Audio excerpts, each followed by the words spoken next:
You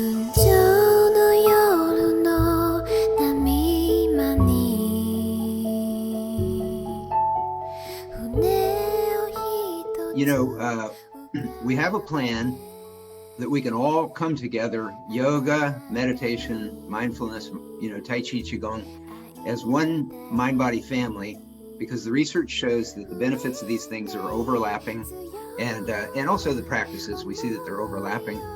And really, we should be able to get millions of signatures for this United Nations resolution to advocate mind-body education for public education around the planet. Now, we've written the resolution very carefully, so it wouldn't be mandatory for any country, for any school, for any student. Anytime we've taught in public education, we've always asked the school to have like a study hall or some alternative place where kids could go if they didn't want to participate in the mind-body practice, because anybody who teaches mind-body knows that the first step to a successful mind-body practice is you have to do it because you want to do it. Now, having said that, anytime that we've done it in public schools, it's very rare that we get a student that goes to the study hall or something else, and usually they regret that they did it when they come back, because all the other students are like awestruck by what they've experienced and what they felt. And so any student, any school, any country, they could opt out of it. We want to keep it just as loose and open as possible, so that none of these countries will have a problem co-sponsoring it.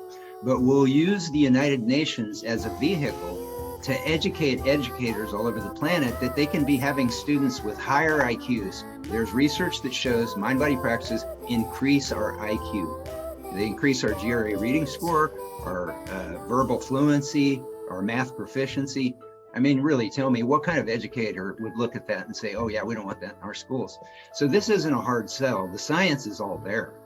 And we have the precedent of the United Nations passing the International Day of Yoga for the very same purposes that we want to pass this, by a record number of co-sponsoring nations. So we're bypassing the UN bureaucracy. We're going to take these 100,000, I'm hoping millions of signatures from mind-body people all over the planet to every United Nations mission on the planet, and asking them to co-sponsor this like they did the International Day of Yoga. This is not pie in the sky stuff, folks. We're talking about global transformation. It's within the palm of our hands. And it's not like it takes a huge amount of effort. You just go to globaltransformationproject.org, you sign the petition, and then you just, on a regular basis, whenever you send out your Tai Chi or Qigong or meditation or yoga or whatever communicates, you just put in there, make sure you sign the globaltransformationproject.org. There's no reason we couldn't have millions of signatories for this. And and it's just that simple. It's just so doable, if I was looking at this, hearing me, I might think, oh, that's crazy, you can't do that.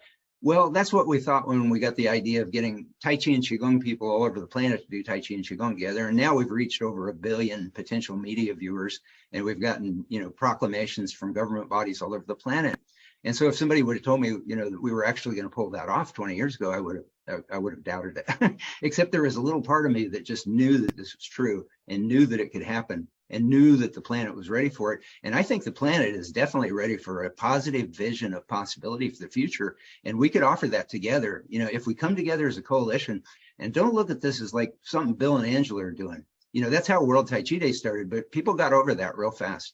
And it just became a collection of visionaries all over the planet. And if this does that, if it inspires people from that very core, from that heart center, and it becomes part of how you communicate to other people, and you don't think of it as something that Bill's doing over in Overland Park, Kansas, and you think, yeah, we can change the planet. This is what I'm doing. It's not what Bill's doing, it's what I'm doing. If everybody starts to look at it that way, it's what I'm doing. We have possibilities. Take 15 seconds, sign the petition. How hard is that to get, ask friends to do? You're not asking them for money. This isn't a hard push, but we have to let go of the blocks, the limitations, because the last couple of years that we went through, man, they're thick.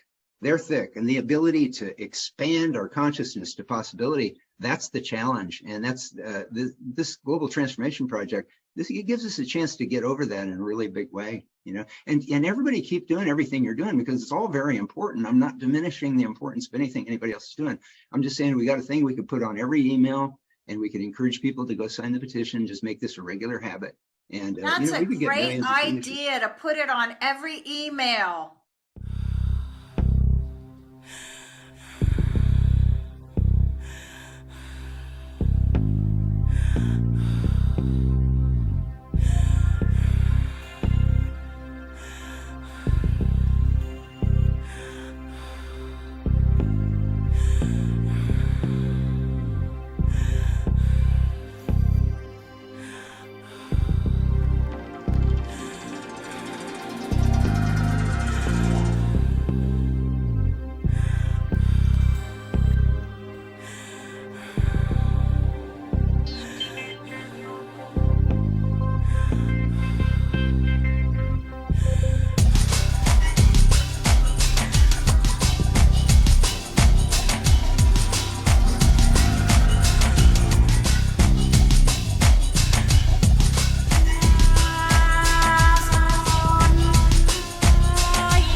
Poles apart and the color of time. You're the color of being born. Unless we breathe in each other, there is no garden.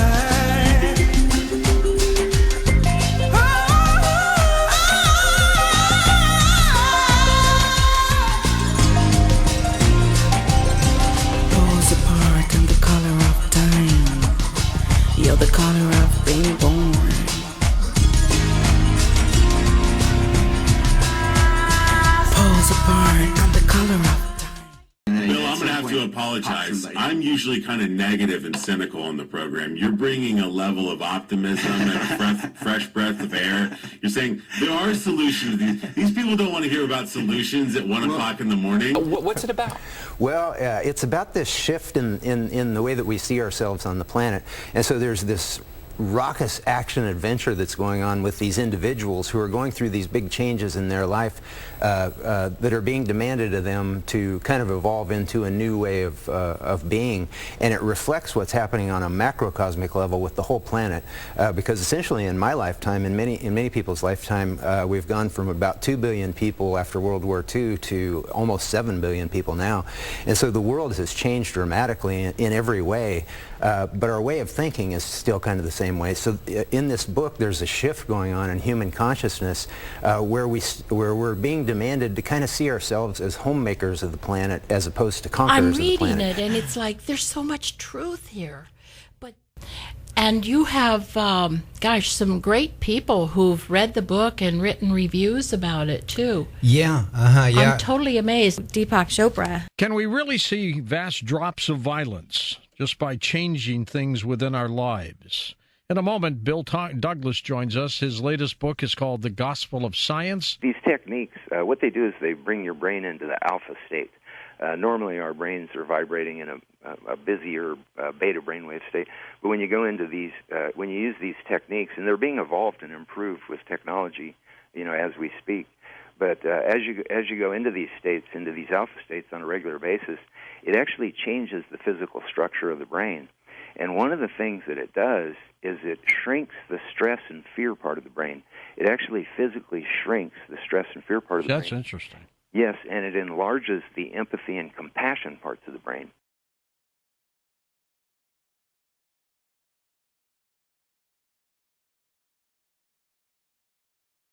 The answer from her study was whether you did mindfulness meditation or compassion-based meditation, they both made people kinder.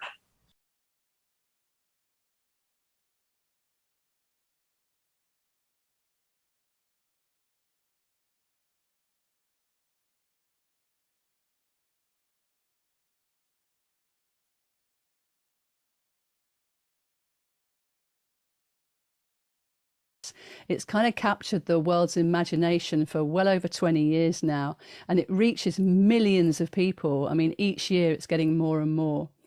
So this vision of a clearer, calmer, healthier planet that is possible by spreading Tai Chi and Qigong and other mind-body practices into society at all levels. And this has been recognized worldwide, and we're going to get into this because Bill has written a book, The Gospel of Science, that has got lots of facts to be able to back up what we're stating here.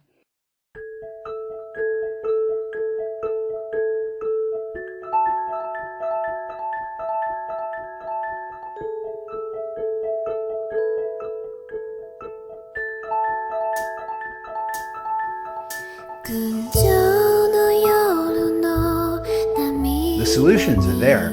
They're hanging like ripe fruit from the trees. And the more that we can practice mind-body practices, meditative type practices, the big five, Tai Chi, Qigong, yoga, meditation, mindfulness, it changes our brain waves and it changes our brain structure so that we're no longer driven by panic and division, and we become more solution oriented. And we also become more elegant, complex thinkers that can find simpler solutions to things. One of the things that happens when we practice these mind-body practices is that science shows that we start to begin to engage in more what's called gamma wave consciousness. And gamma wave consciousness is it's a higher level of consciousness that the science is showing that people who meditate regularly have a much larger propensity to be able to access. And when we're in gamma wave consciousness, and we're not thinking in small, tight, linear consciousness, we're letting the mind kind of relax open, and then we're able to contemplate issues or challenges or whatever with different parts of our brain or mind or consciousness simultaneously entertaining that issue from different angles. And then what happens is we start to see these simple solutions like the ones that I'm describing. And so practicing mind-body practices will help spread this more elegant gamma wave consciousness through society. And then if we educate other people about the mind-body science and what these things can do for them and their lives, then we have more people practicing these mind-body practices. And what the science is showing is that when the more people that you have practicing these mind-body arts, the more people that are going into this alpha brainwave consciousness on a regular basis, what happens is it doesn't just affect the meditators. What the science shows is that it ripples out. Your brainwaves ripple out beyond your skull, and they actually affect the consciousness of the larger population. And there's studies that have been done in cities and in institutions, and including prisons, including maximum security prisons. And what they find is that when they have a certain small number of meditators, it actually improves the behavior and reduces violent crime for the whole society.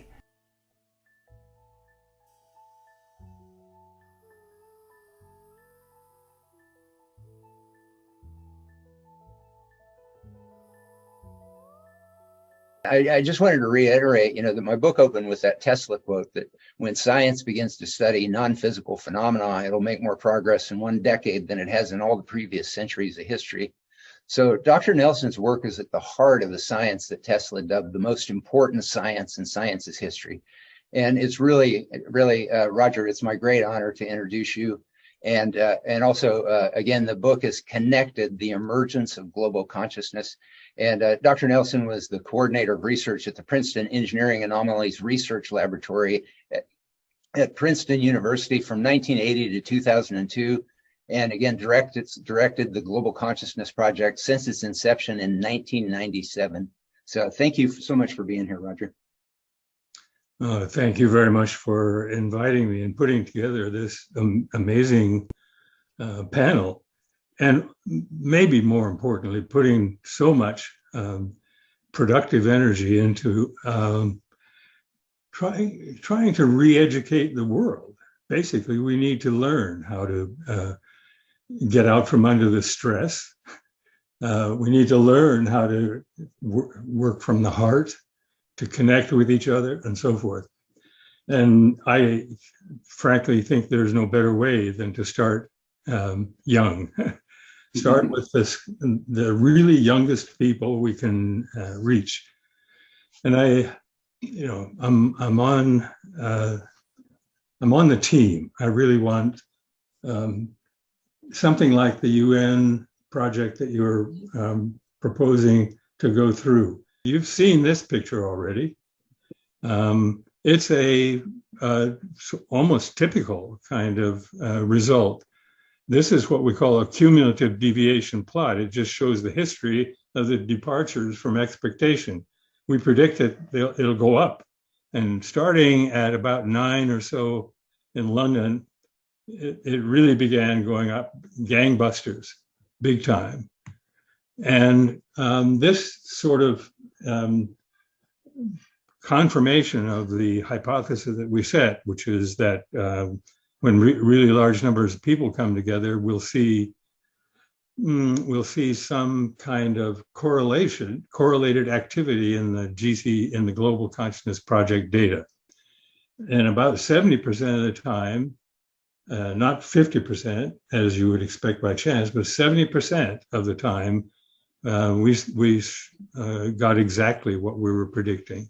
Only this time, it's for events that take hours instead of parts of a second. But the configuration, the shape, the nature of this waveform is so similar, and this shows up in several analysis that I've done. It looks like the global consciousness is responding to a stimulus in a way that's a little bit like the brain responding to a stimulus. Wow. So there's a common factor across a lot of different kinds of structure that we can identify in the Global Consciousness Project data. The common factor is us. It's you and me, our consciousness, responding to events in the world, or sometimes doing things like Tai Chi gatherings where hundreds and thousands of people share in a practice, in a meditation, in a set of emotions. It looks ever so much to me like we're evolving to the destiny that Teilhard de Chardin wrote about. He called it a noosphere, and that's a sheath of intelligence for the earth. And thank you very much. I'm looking forward to the next, I don't know, I hope it's the next few days, to the point where we actually begin to really come together as a global consciousness and noosphere for this planet. Thank you. Here, here. Thank you, Dr. Nelson. You had mentioned Dr. Radin's work at the Institute of Noetic Sciences, and I had talked to him. He helped me through some of the physics that I was trying to understand when I was completing the new second edition of the Gospel of Science. And perhaps maybe we'll be able to have him or somebody from IONS on at some point. But I just wanted to see if you wanted to comment on it. One of the things that, your work is showing us that there is a global consciousness. And I remember one thing that you said that was one of the most satisfying parts of your 20 years of research on this was to see that healing, compassion, connection type events seem to more powerfully have an effect than, say, tragedy or horror events did. And I found that very inspiring and hopeful. I find that inspiring and hopeful too. And I think I actually have a kind of explanation why this would be the case.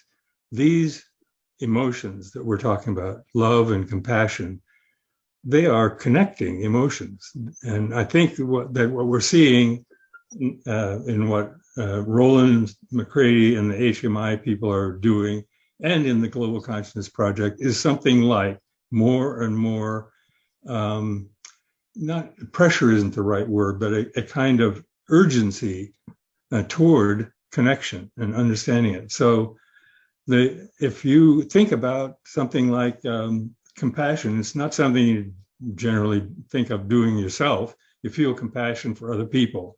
That connects you to those people, and they are connected to you. And this is the fundamental finding of the Global Consciousness Project, I believe, that we are all connected at an unconscious level. And what we want most to do is to bring that kind of connection up into our awareness, into full consciousness, so that we can actually evolve consciously.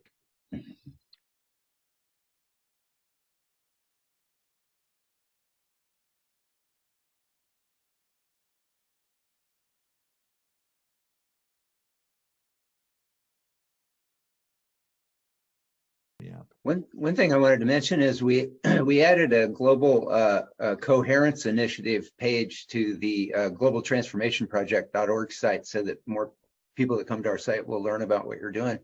But one of the things I wanted to ask you, Roland, is One of the things, the research that you're doing, where, you're finding, that people can, when they go into heart coherence, they're more in tune with Earth's vibration or the Earth's frequency.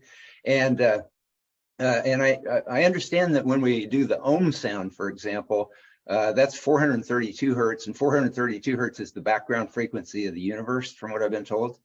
And I just find it, for me, I found it so inspiring and so uplifting to realize that when we become congruent with the natural rhythms of our planet or the universe, that it has these profoundly beneficial, positive effects. I mean, it really kind of reinstills my faith in possibility.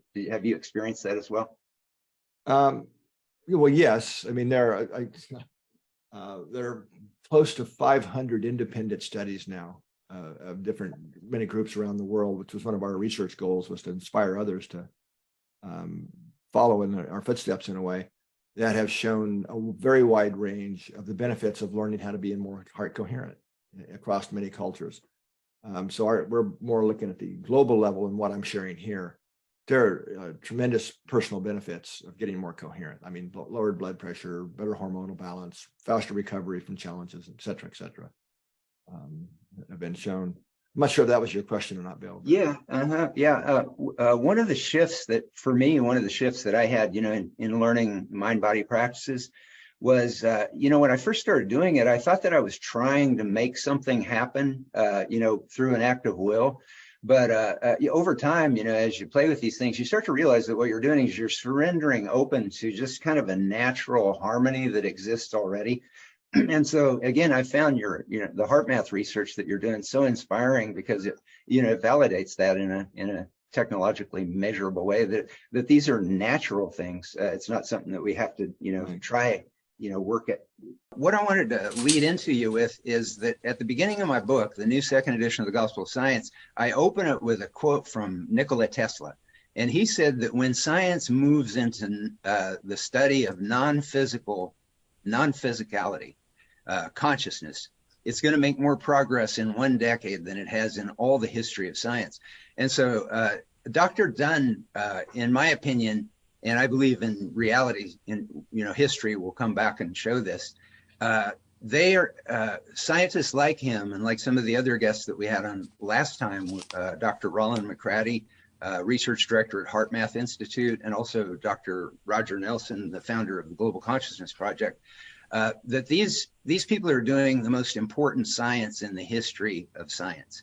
And so this discussion series, we're trying to bring that science out to the mass public, because, again, the mainstream culture, mainstream media, mainstream news, they tend to have a very materialistic, limited view of reality, and they're ignoring a lot of the most important science that's going on. And what I found as a Tai Chi and Qigong teacher and practitioner is the more I understood this science of consciousness, the more it augmented my own ability to do these practices and to get more out of these practices.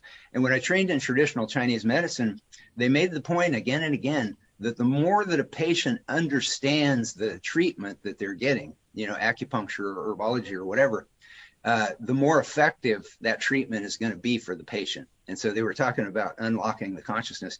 And so that's true of the global mind-body community and World Tai Chi and Qigong Day and the Tai Chi and Qigong community.